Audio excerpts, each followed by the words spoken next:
আসসালামু আলাইকুম প্রিয় শিক্ষার্থীরা। আজকে আমি আপনাদের সামনে আলোচনা করব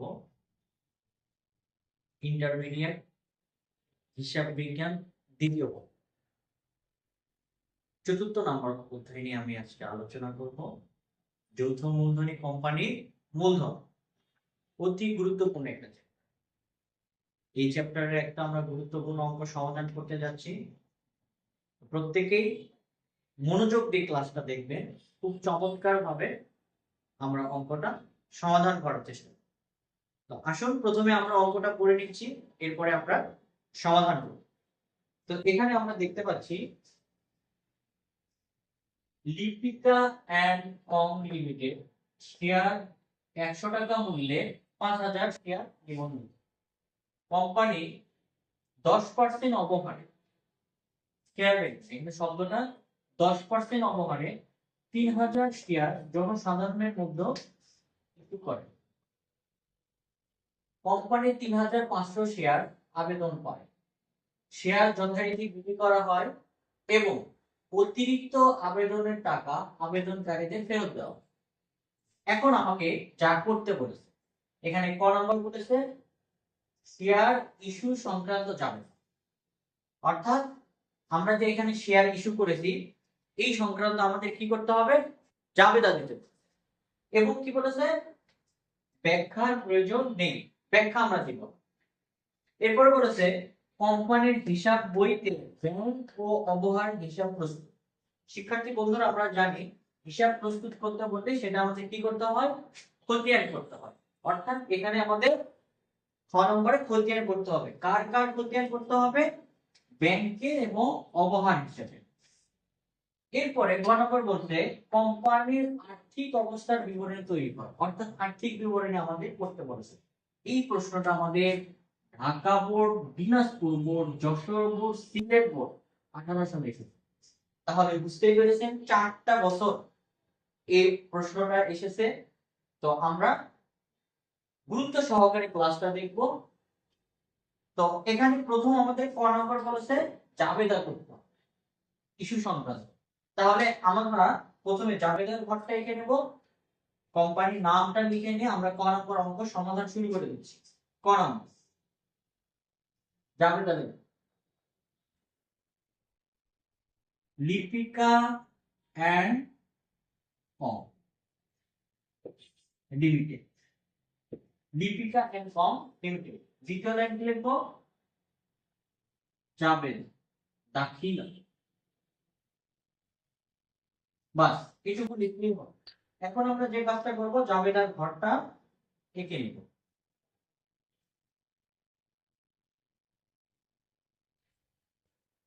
প্রথমে তারিখের জন্য, এরপরে আমরা বিবরণের জন্য ঘর আঁকবো, এরপরে আমরা জানি ছোট্ট একটা ঘরের নাম দিতে হয়, এটাকে আমরা কি বলি, জাবেদার জন্য খতিয়ান পৃষ্ঠা ঘরটা দিতে হয়। এরপরে ডেবিট টাকা, এরপরে ক্রেডিট টাকা।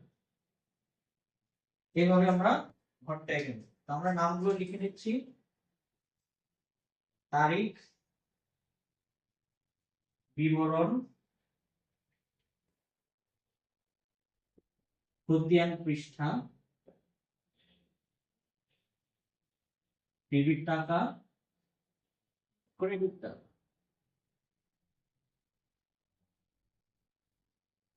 এভাবে আমরা ঘরটা এঁকে নিব। এখন আমাদের বলছে শেয়ার ইস্যু সংক্রান্ত জাবেদা, অর্থাৎ আমরা এখানে কতটুকু শেয়ার বিক্রি করব, 5000 শেয়ারের মধ্যে 5000 শেয়ারের মধ্যে কোম্পানি 3500 শেয়ারের আবেদন পায়। তাহলে এটা শেয়ার আবেদনের জাবেদা দিতে হবে। তো শিক্ষার্থী বন্ধুরা, আমরা জানি শেয়ার আবেদনের জাবেদা হয় ব্যাংক হিসাব ডেবিট, ব্যাংক হিসাব ডেবিট। তাহলে 3500 শেয়ার, রাইট? 3500 কে আমরা 90 দ্বারা গুণ। কেন 90 দ্বারা গুণ করব, এই যে এখানে আমাদের কি শব্দটা আছে, অবহার, 10% অবহার। তাহলে 100 টাকার যদি 10% অবহার করি তাহলে 10 টাকা হয়। আর আমরা জানি অবহার থাকলে শেয়ারের যা মূল্য সেখান থেকে বাদ দিতে হয়। অর্থাৎ এটা আপনি এখানে করে নিতে পারেন যে 100 গুণন 10%, তাহলে হবে কত, 10 টাকা। তখন ওই 100 টাকা থেকে আপনি 10 টাকা বাদ দিয়ে দিবে, তাহলে হবে 90 টাকা। এই জন্য আমরা এই 90 দ্বারা গুণ করব। আর এখানে যদি অবহারের পরিবর্তে অধিহার থাকতো তাহলে এই 10 টাকা যোগ হয়ে 110 টাকা, অর্থাৎ অধিহার হলে মূল শেয়ারের সাথে যোগ হবে আর অবহার হলে মূল শেয়ার থেকে বাদ দিতে হবে, যেটা আমরা এখানে বাদ দিয়ে 90 টাকা দেখিয়েছি। তো 3500 কে 90 দ্বারা আমরা গুণ করব, তাহলে কত হয়? 3500 কে 90 দ্বারা গুণ করলে 0 0 0 0 5 1 3 3,15,000 টাকা হয় ব্যাংক হিসাব ডেবিট। এরপরে শেয়ার আবেদন হিসাব, শেয়ার আবেদন হিসাব ক্রেডিট হবে, ব্যাংকের যে টাকা ওইটাই হবে 3,15,000। তাহলে প্রত্যেকটা শেয়ারের মূল্য কত করে? 90 টাকা করে ধরলাম। কেন ধরলাম? অবহার শব্দটা থাকার কারণে 10 টাকা আমরা পার্সেন্টেজ করে 100 টাকার উপর পার্সেন্টেজ করে 10 টাকা বাদ দিয়ে 90 হয়েছে। তাহলে প্রতিটি শেয়ার 90 টাকা করে কতগুলো শেয়ারের আবেদন পাওয়া গিয়েছে? 3500। তাহলে আমরা সেটা ব্যাখ্যা যেহেতু দিতে বলে নাই আমরা দিব না। যদি ব্যাখ্যা দিতে বলতো তাহলে লিখতাম যে প্রতি শেয়ার 90 টাকা করে 3500 টাকা শেয়ারের আবেদন পাওয়া গেছে। ব্যাখ্যা দিতে বলেনি, আমরা দিব না। জাস্ট এখানে আমরা ঘরটা ক্লোজ করে দিচ্ছি। প্রথম জাবেদা আসছে। এখন আমাদের কি বলছে? কোম্পানি 10% অবহারে জনসাধারণের মধ্যে কি করে? ইস্যু করে। তাহলে এটা কিন্তু অবহার কিন্তু ইস্যু সংক্রান্ত। আমাদের কি বলেছে এখানে? ইস্যু সংক্রান্ত জাবেদা। তাহলে এটা আবেদন পাওয়া গেল, তার জাবেদা দিলাম। কতটুকু ইস্যু করেছে? 10% অবহারে, এই অবহারের জাবেদা। তাহলে এটার জন্য জাবেদা হবে শেয়ার আবেদন হিসাব ডেবিট 3,15,000। আর শেয়ার অবহার থাকলে এটাও ডেবিট হবে। শেয়ার অবহার হিসাব ডেবিট। অবহার কত? এই যে আমাদের 10 টাকা করে 3,000 শেয়ার, 10% করলে কত টাকা হয়েছে? 10 টাকা হয়েছে। এই যে 10 টাকা আমাদের বের করেছি, তাহলে অবহারের টাকা কত? 10 টাকা। তাহলে 3,000 শেয়ার জনসাধারণের মধ্যে কি করে? ইস্যু করে, তাই না? তাহলে 3,000 কে আমি 3,000 কে যদি আমি 10 দ্বারা গুণ করি তাহলে কিন্তু অবহারের টাকাটা পেয়ে যাবো। আর শেয়ার অবহার কি হয়? ডেবিট হয়। তাহলে এখানে হচ্ছে 30,000 টাকা। এরপরে আমরা লিখবো শেয়ার মূলধন হিসাবে, শেয়ার মূলধন হিসাব ক্রেডিট, মূলধন হিসাব ক্রেডিট। আরেকটা হবে ব্যাংক হিসাব, ব্যাংক হিসাব ক্রেডিট। তাহলে শেয়ার মূলধন কত হবে? শেয়ার মূলধন হবে এই যে 3,000 শেয়ার 100 টাকা করে হলে কত হয়? 3 লাখ। তাহলে এখানে ডেবিট পার্সে আমরা দেখতে পাচ্ছি 3,15,000 আর 30,000 কত হচ্ছে? 3,45,000 টাকা। তাহলে শেয়ার মূলধন হিসাব যদি 3 লক্ষ টাকা হয় তাহলে ব্যাংক হিসাব কতটুকু হবে? অবশিষ্ট 45,000। এই হলো আমাদের জাবেদা। এইভাবে জাবেদাটা করে আমরা ক্লোজ করে দিই। তো এটা ছিল আমাদের ক নম্বরের ক্লাস। শিক্ষার্থী বন্ধুরা, আমরা দেখতে পাচ্ছি এই দুটো জাবেদা দিলেই কতে আমাদের কত মার্ক থাকে? 2 মার্ক থাকে। আমরা কিন্তু অনায়াসে 2 মার্ক পেয়ে যাচ্ছি। তো আমরা ক নম্বরটা করে দিলাম। এখন আমাদের ক নম্বর বলছে কোম্পানির হিসাব বইতে ব্যাংক ও অবহার হিসাবে প্রস্তুত করো। অর্থাৎ এখানে যেখানে আমাদের ব্যাংক হিসাব থাকবে তার খতিয়ান করব, আর যেখানে অবহার আছে তার খতিয়ানটা আমরা করব। তো আমরা এখানে পরের পাশে চলে যাচ্ছি, আমাদের জায়গা স্বল্পতার কারণে পরের পাশে আসলাম। আমরা এখন খতিয়ান করব, ব্যাংক হিসাবের খতিয়ান। তো ব্যাংক হিসাবের খতিয়ান আমরা জানি টি ছকের মাধ্যমে করা যায়, চলমান যে ছকেও করা যায়, যে কোনো একটা করলেই হবে, কোনো অসুবিধা নাই। তবে আধুনিক টিচাররা, যারা আধুনিক অ্যাডভান্স লেভেলে অ্যাকাউন্টিং পড়াচ্ছে প্রত্যেকেই কিন্তু চলমান যে ছকটাই ফলো করছে, টি ছকটা অনেকেই করে না। আপনি যদি টি ছকে করতে চান তাতেও কোনো সমস্যা নেই, করা যাবে। তো আমরা এখন ঘর এঁকে নিচ্ছি। কার ঘর করবো?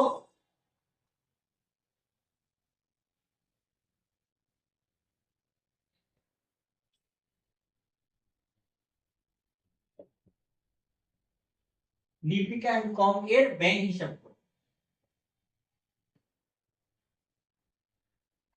ব্যাংক হিসাব করতে বলেছে, এটা আমাদের খ নম্বর উত্তর চলমান। তাহলে এখন আমরা এখানে ঘরটা এঁকে নিচ্ছি, ব্যাংক হিসাবের খতিয়ান।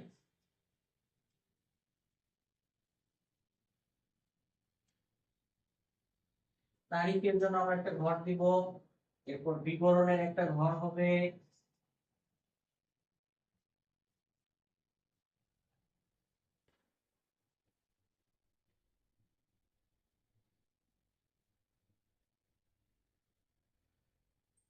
তো ব্যাংক হিসাবটা আমরা এই নামগুলো লিখে নিচ্ছি, কি কি নাম দেওয়া আছে। তারিখ, তারিখের জন্য আমরা একটা খতিয়ান করার সময় তারিখের জন্য আমরা একটা ঘর আঁকি। এরপরে আমাদের কি হবে, বিবরণ, ছোট্ট একটা ঘর হবে, ছোট্ট একটা ঘর হবে, তার নাম কি দেই আমরা, খতিয়ান করার সময় লিখবো জাবেদা পৃষ্ঠা। খতিয়ান করার সময় আমরা কি লিখি সেটাকে জাবেদা পৃষ্ঠা লিখি, রাইট। এরপরে কি লিখবো, ডেবিট টাকা, ক্রেডিট টাকা। এরপরে ডিএল লিখবো আমরা, ডিএল হলো ডেবিট ক্রেডিট লিখবো। যেটা আমরা কি লিখলাম, ডেবিট এবং ক্রেডিটটা লিখে নিলাম। এখন আমরা জাবেদার দিকে খেয়াল করবো। এখানে জাবেদায় আমাদের যেগুলোতে কি আছে, ব্যাংক হিসাব আছে, শুধু সেগুলো আসবে, সবগুলো কিন্তু আসবে না। তাহলে এখানে আমাদের একটা ব্যাংক আছে, এখানেও কিন্তু একটা ব্যাংক আছে। তাহলে আমরা এখানে লিখি যে ব্যাংক হিসাব যেহেতু ডেবিট পাশে আছে, তো খতিয়ান সবসময় জাবেদার বিপরীত লিখতে হয়। তো আমরা এখানে কি লিখবো, শেয়ার আবেদন হিসাব। কত টাকা, ডেবিট পাশে লিখবো 3,15,000 টাকা।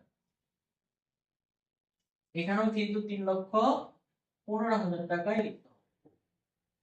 এরপর আমাদের ব্যাংক হিসাব আরেকটা আছে, কোথায় আছে, এই যে আছে, ব্যাংক হিসাব ক্রেডিট 45,000 টাকা। তাহলে আমরা জানি ব্যাংকের বিপরীত শব্দ যা থাকে সেটা লিখতে হয়। তাহলে ডেবিটে আছে কি আছে, শেয়ার আবেদন হিসাব। তো আমরা এটাকেও লিখতে পারি শেয়ার আবেদন হিসাব।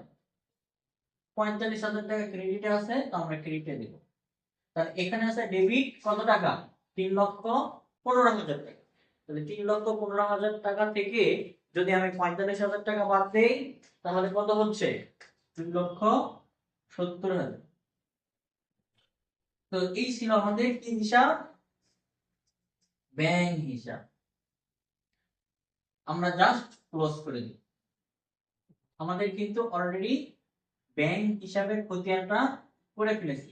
এখন আমাদের আরেকটা করতে হবে, সেটাকে কি বলা হচ্ছে, সেটাকে বলা হচ্ছে অবহার হিসাবের খতিয়ান। এই যে অবহার হিসাব প্রস্তুত করো, ব্যাংক হিসাব খতিয়ান করো, আর অবহার হিসাব। অবহার হিসাবের জন্য আমরা লিখব অবহার হিসাব, বাস এটুকু লিখলেই হবে। এখানে আর কোম্পানির নাম লিখতে হবে না, কারণ আমরা একবার লিখে ফেলেছি। তো এখন আমরা এখানে অবহার হিসাবের খতিয়ানের ঘরটা এঁকে নিচ্ছি।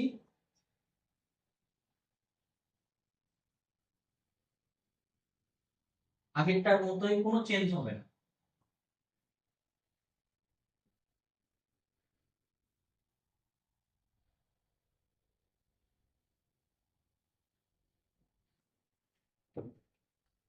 তো এখানে নামগুলো লিখে নেই।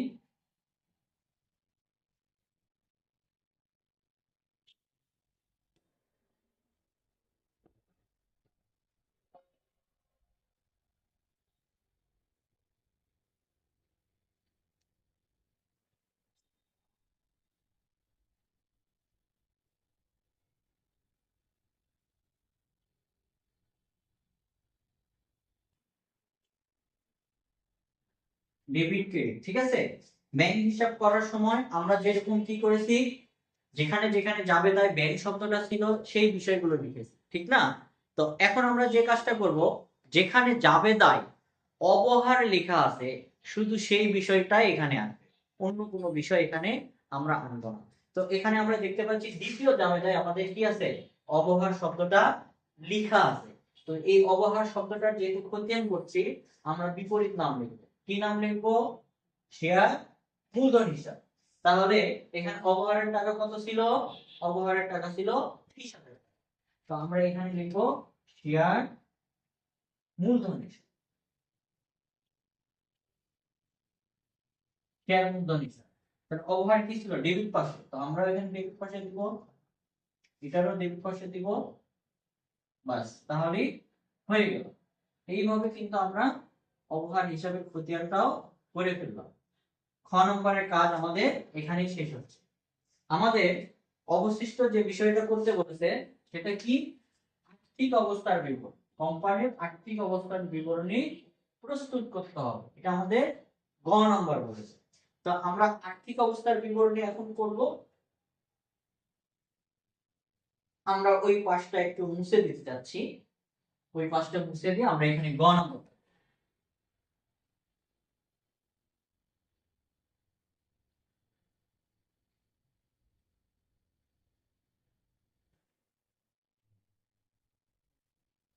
আমরা জানি আর্থিক অবস্থার বিবরণী কিভাবে করতে হয়, যারা ফার্স্ট ইয়ারে পড়েছেন তারা তো পড়ে এসেছেন, এবং সেকেন্ড ইয়ারেও কিন্তু আপনাদের আর্থিক অবস্থার বিবরণী করতে হবে। তো এই অঙ্কে ছোট্ট একটা আর্থিক অবস্থার বিবরণী করতে হবে, জটিল কিছু না, একদমই সহজ। তো আমরা জানি আর্থিক অবস্থার বিবরণী করতে গেলে প্রথমে কোম্পানির নাম লিখতে হয়, লিপিকা এন্ড কম।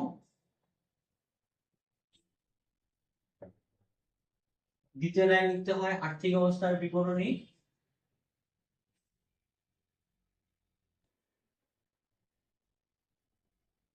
আর 3 নম্বর আমাদের কি লিখতে হয়, যদি অঙ্কের ভিতর তারিখ এবং সাল থাকে সেটা লিখবো।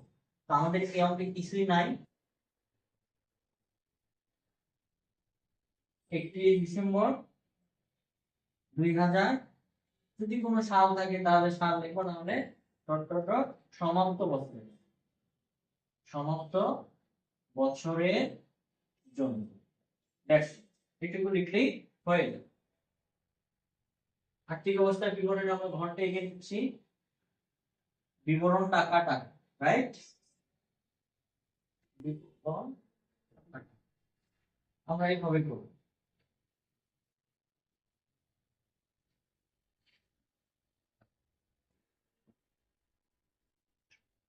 প্রথমে আমরা আর্থিক অবস্থার বিবরণী সম্পদগুলো লিখবো, এরপরে দায়গুলো লিখবো, দুই পাশে মিললে আমাদের হয়ে যাবে সম্পদ সমূহ। তাহলে সম্পদ সমূহের মধ্যে আমাদের কি কি থাকে? চলতি সম্পদ থাকবে, স্থায়ী সম্পদ থাকবে, এই বিষয়গুলো থাকবে। তো আমাদের এই অঙ্কে কোনো স্থায়ী সম্পদ নেই, চলতি সম্পদ আছে। কি হিসাব? ওই যে ব্যাংক হিসাবের আমরা একটা খতিয়ান করেছিলাম সেটা, চলতি হিসাব। চলতি, চলতি হিসাব না, সরি, চলতি সম্পদ, চলতি সম্পদ। স্থায়ী সম্পদ যেহেতু নেই, তাহলে এখানে লিখবো ব্যাংক হিসাব। এই যে এখানে আমরা ব্যাংক হিসেবে খতিয়ানটা দেখেছিলাম, এটার সর্বশেষ যে জেডটা শুধু সেই আমলটা লিখলেই হবে। তাহলে সর্বশেষ জেড কত ছিল? 2,70,000, 2,70,000। তাহলে চলতি হিসাবের মধ্যে আর কোনো ইনফরমেশন আমাদের জাবেদা খতিয়ানে কোথাও নেই, অঙ্কের মধ্যে নেই। সুতরাং এখানেই চলতি হিসাবটা শেষ হচ্ছে। আরেকটা বিষয় আমরা দেখতে পাচ্ছি, এখানে লেখা আছে কি? অবলেখ, অবহার। তাহলে অবহারটা সবসময় সম্পদের মধ্যে আসবে, আর অধিহারটা যাবে সঞ্চিতি এবং উদ্বৃত্ত, অর্থাৎ দায় পাশে যায় অধিহার, আর সম্পদ পাশে আসে অবহার। তো অবহারটা এখানে লিখবো, এটার একটা হেডলাইন দিতে হবে অসমন্বিত ব্যয়।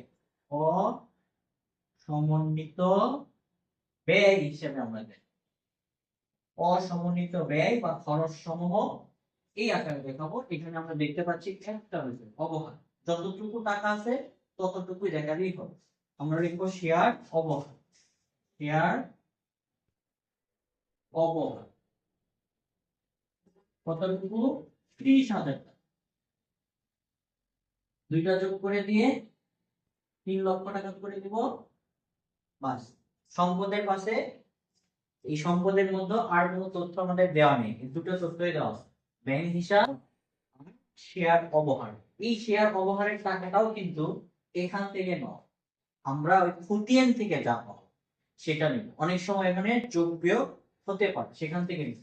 তাহলে এটা আমাদের কি হিসেবে কাউন্ট করছি আমরা? মোট সম্পদ। মোট সম্পদ। এখন মোট দায়টা যদি আমাদের 3 লক্ষ টাকা হয়ে যায় তাহলে কিন্তু আমাদের অঙ্কটা শেষ হয়ে যাচ্ছে। তো আমরা এখন কি করব? দায় মালিকানা সত্য করব, রাইট? দায় মালিকানা আমরা হেডলাইন দিচ্ছি দায় ও মালিকানা সত্য। দায় ও মালিকানা সত্য আমরা হেডলাইন দিলাম। তাহলে দায় ও মালিকানা সত্ত্বের মধ্যে প্রথমে যে বিষয়টা আসে অনুমোদিত মূলধন। হ্যাঁ, তো আমরা এখানে এখন লিখবো অনুমোদিত মূলধন।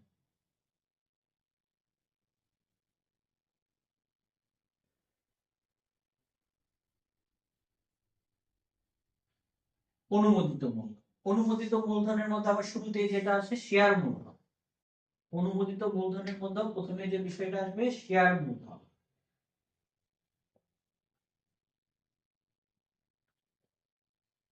শেয়ার মূলধন বলতে বোঝানো হচ্ছে কোম্পানির অবস্থান কত, কত শেয়ার বিক্রি করতে পারে। 5,000 শেয়ার তারা কিন্তু বিক্রি করতে পারে, এটা হচ্ছে কোম্পানির মূলধন। তো আমরা এটা লিখবো প্রতি শেয়ার 10। প্রতি শেয়ার কত করে লিখবো? প্রতি শেয়ার 100 টাকা করে, 100 টাকা মূল্যে কত শেয়ার? 5,000 শেয়ার। তাহলে 100 কে আমি যদি 5,000 দ্বারা গুণ করি কত হচ্ছে? 5। সরাসরি দ্বিতীয় কলামে লিখে ক্লোজ করে দেব। খেয়াল রাখবেন শেয়ার মূলধন সবসময় কি হবে? ক্লোজিং হবে যখন আমরা আর্থিক অবস্থা বিবরণী করব। এরপরে আমরা কি লিখি? ইস্যুকৃত, বিলিখিত, তলবকৃত, আদায়কৃত, এই বিষয়গুলো লিখি, তাই না? তো আমরা এখানে ইস্যু করেছি, কতটুকু শেয়ার ইস্যু করেছি? ইস্যু করেছি 3,000 শেয়ার। 3,000 শেয়ার 100 টাকা। তাহলে এখন কি লিখবো? ইস্যুকৃত, বিলিখিত। ইস্যুকৃত, বিলিখিত। কারণ আমাদের এখানে কিন্তু একটা কথা লেখা আছে যে যথারীতি বিলি করা হয়েছে, বিলি করা হয়েছে। তাহলে ইস্যু যা করা হয়েছে তাই বিলি করা হয়েছে, এই জন্য ইস্যুকৃত, বিলিকৃত আমরা লিখলাম। আদায়কৃত, তলবকৃত এগুলো লেখার দরকার নেই। তাহলে এখানে লিখবো প্রতি শেয়ার, প্রতি শেয়ার 100 টাকা মূল্যে 3,000 শেয়ার।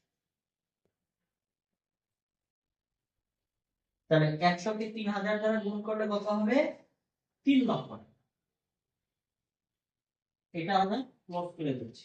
কেন ক্লোজ করে দিচ্ছি? এখানে আমাদের সঞ্চিতি এবং উদ্বৃত্তর মধ্যে যে তথ্যগুলো আসে সেগুলো নাই। যেমন ধরেন অধিহার যদি থাকতো তাহলে লিখতাম। তো আমাদের এই ইস্যুকৃত, বিলিখিত পর্যন্তই আমাদের দায় মালিকানা সত্ত্বের কাজ শেষ। তো আমরা এখানে সম্পদের পরিমাণ ছিল 3 লাখ টাকা এবং দায় মালিকানা সত্ত্বের পরিমাণও 3 লাখ টাকা। তাহলে আমাদের অঙ্কটা পরিপূর্ণ শেষ হলো। তো আমরা এই অ্যামাউন্টের সামনে আমরা লিখব মোট দায় মালিকানা। মোট দায় ও মালিকানা।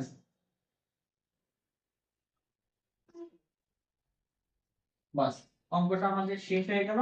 আমরা টেবিলটা ক্লোজ করে দেব। এইভাবে যদি আপনি অঙ্কগুলো করে আসতে পারেন তাহলে আপনার হাতের লেখা যেমনই হোক না কেন আপনাকে 10 মার্ক দিতে টিচার বাধ্য থাকবে।